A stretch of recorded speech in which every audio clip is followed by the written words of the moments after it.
Sino itong kawani ng gobyerno na may sahod na 34,172,508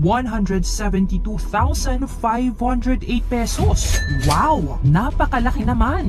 Sa kabi-kabilang issue ng korupsyon, meron din namang opisyal sa gobyerno ang nagtatrabaho ng buong husay at dedikado.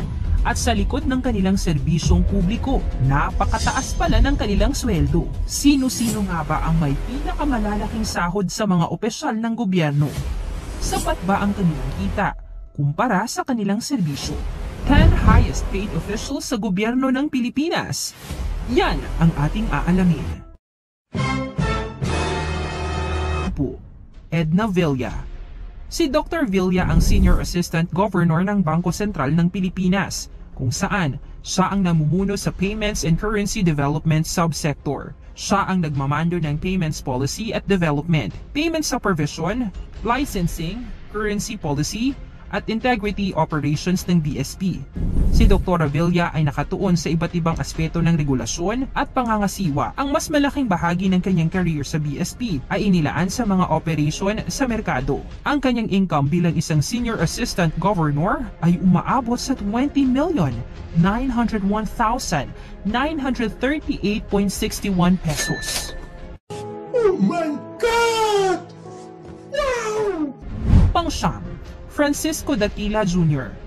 Si Francisco G. Daquila Jr. ay naglingkod bilang chairman ng National Commission on Indigenous Peoples or NCIP mula nang italaga siya ni Pangulong Rodrigo Duterte noong 2016. Bago ito, ipinakita ni Daquila Jr. ang kanyang dedikasyon sa misyon ng NCIP sa pagkuha ng posisyon bilang Deputy Executive Director. Sa buong kanyang panunungkulan, ipinaglaban niya ang karapatan ng mga katutubo nang hindi napapagod sa pagtatrabaho upang protektahan ang kanilang mga karapatan at itaguyod ang kanilang kapakanan. Ang kanyang income bilang chairman sa NCIP ay umabot ng 22,386,618.38 pesos.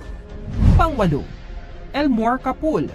Si Elmore Capul ay ang Senior Assistant Governor and General Counsel or SAGGC na nagtapos ng ikatlong pwesto sa 1987 bar examinations at sumali sa Bangko Sentral ng Pilipinas or BSP noong 1994 bilang bank attorney. Mula noon, siya ay nagtanga ng iba't ibang posisyon sa BSP at itinalaga bilang General Counsel noong 2013. Bilang pagkilala sa kanyang mga tagumpay at patuloy na kahusayan sa trabaho, itinalaga siyang Assistant Governor noong 2016 at Senior Assistant Governor noong 2019. Si Capul ay namuno sa iba't ibang komite ng BSP, kabilang ang Bids and Awards Committee and Committee on the Disposal of Real Properties. Ang kanyang income bilang isang Philippine bank attorney ay umabot sa 22,474,117.55 pesos. Pampito, Antonio Abacan Jr. Si Dr. Abacan ay nagtapos ng Bachelor of Science in Commerce major in Accounting noong 1965.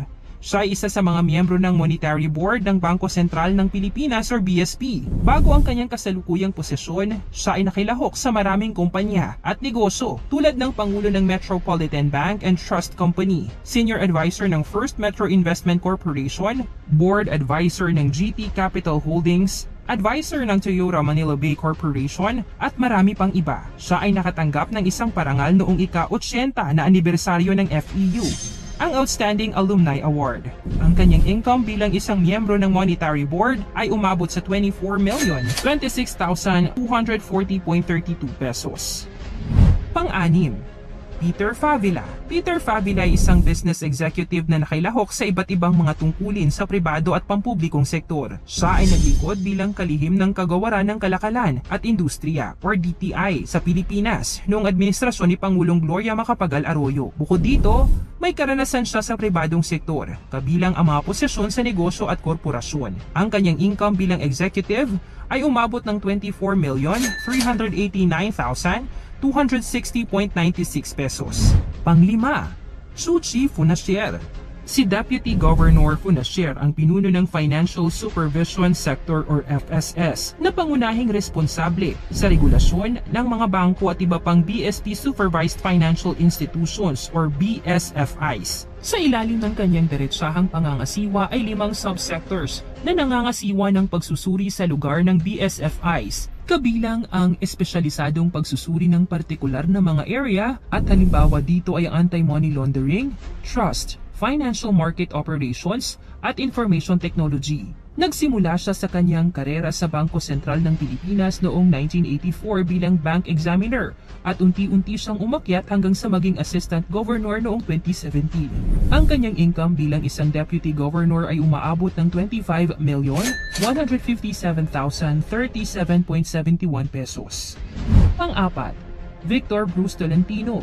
Si Victor Bruce J. Tolentino ay nagsimula ng kanyang edukasyon sa ekonomiya sa Pilipinas at matapos maglingkod sa maraming posisyon, kabilang na ang Chief Economist ng Asia Foundation at Director ng Economic Reform and Development, si Tolentino ngayon ay miyembro ng Monetary Board ng Bangko Sentral ng Pilipinas na nagbibigay payo sa mga isyu tungkol sa agrikultura at food security. Ang kanyang income bilang isang miyembro ng Monetary Board ay umaabot sa 25,678,689.41 pesos.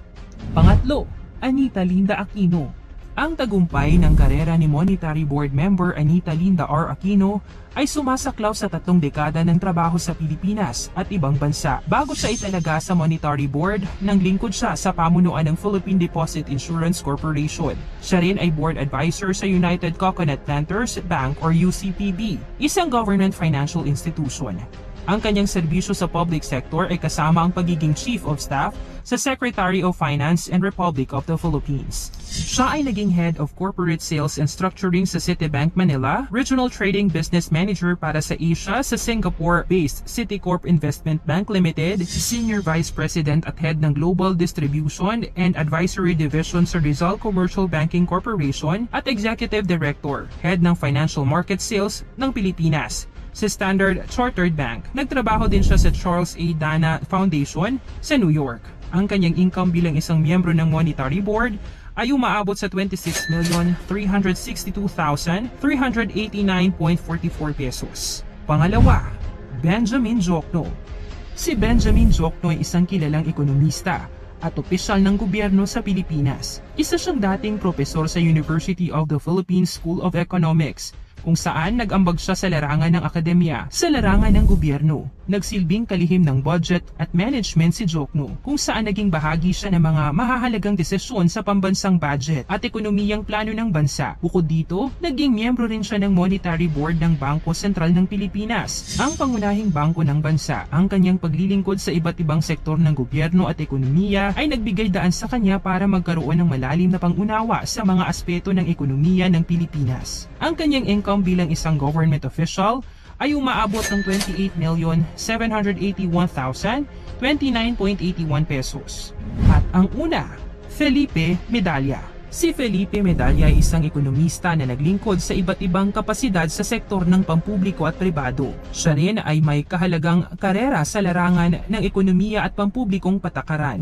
Siya ay naging Director General ng National Economic and Development Authority or NEDA ng Pilipinas, na ang pangunahing tungkulin ay ang pagbuo ng mga pangmatagalan at pang-ekstensyong plano at patakaran para sa kaunlaran ng bansa. Bukod sa kanyang tungkulin sa sektor ng pampubliko, nakilahok din si Medalla sa larangan ng akademya at pananaliksik. Nagbigay siya ng ambag sa literatura ng ekonomiya at sa mga talakayan hinggil sa iba't ibang isyu sa ekonomiya. Ang kanyang income bilang isang Director General ay umaabot sa 34,172,508.34 pesos.